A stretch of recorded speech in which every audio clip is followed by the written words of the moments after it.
Dimanche 10 juillet 2022, entre 11h et 13h, 49 soldats ivoiriens avec leur armement, munitions de guerre et équipements ont été interpellés par des forces maliennes dès leur atterrissage dans l'aéroport international président Modibo Keïta à Sénou.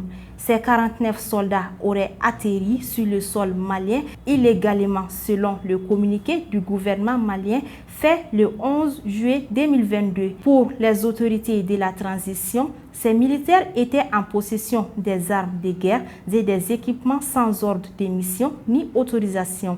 Selon le gouvernement, ces militaires ont avancé 4 points pour justifier leur présence sur le territoire malien qui sont entre autres la mission confidentielle, la rotation dans le cadre de la mission multidimensionnelle intégrée des Nations Unies pour la stabilité au Mali, MINUSMA, la sécurisation de la base logistique de la compagnie aérienne Sahelian Aviation Service et la protection du contingent allemand.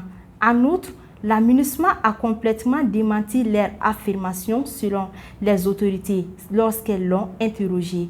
Dans ces mêmes communiqués, il est dit que les forces de défense et de la sécurité maliennes ont appelé immédiatement leurs homologues ivoiriens et ceux-ci ont affirmé qu'ils ne sont pas au courant que ces militaires ont été interpellés au Mali.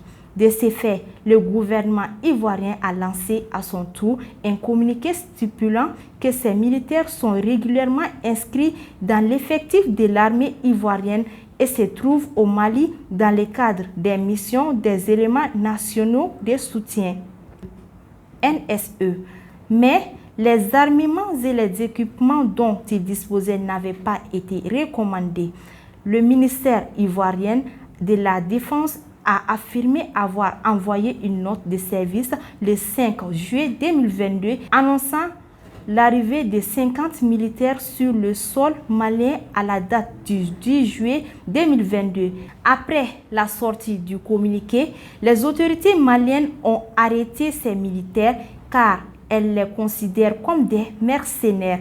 Pour sa part, la Côte d'Ivoire a demandé au Mali de libérer sans délai ces militaires car ils sont arrêtés injustement. Vu que les choses se sont déroulées ainsi, le Mali a décidé de suspendre jusqu'à nouvel ordre toutes les rotations des contingents militaires et politiciens de la MINUSMA faisant partie de la force onusienne, y compris celles déjà programmées ou annoncées. Depuis jeudi le 14 juillet, certaines informations circulent sur les réseaux sociaux déclarant que ces militaires ont été libérés. Pour le moment, aucun communiqué officiel du gouvernement n'a été diffusé pour annoncer la libération de ces militaires.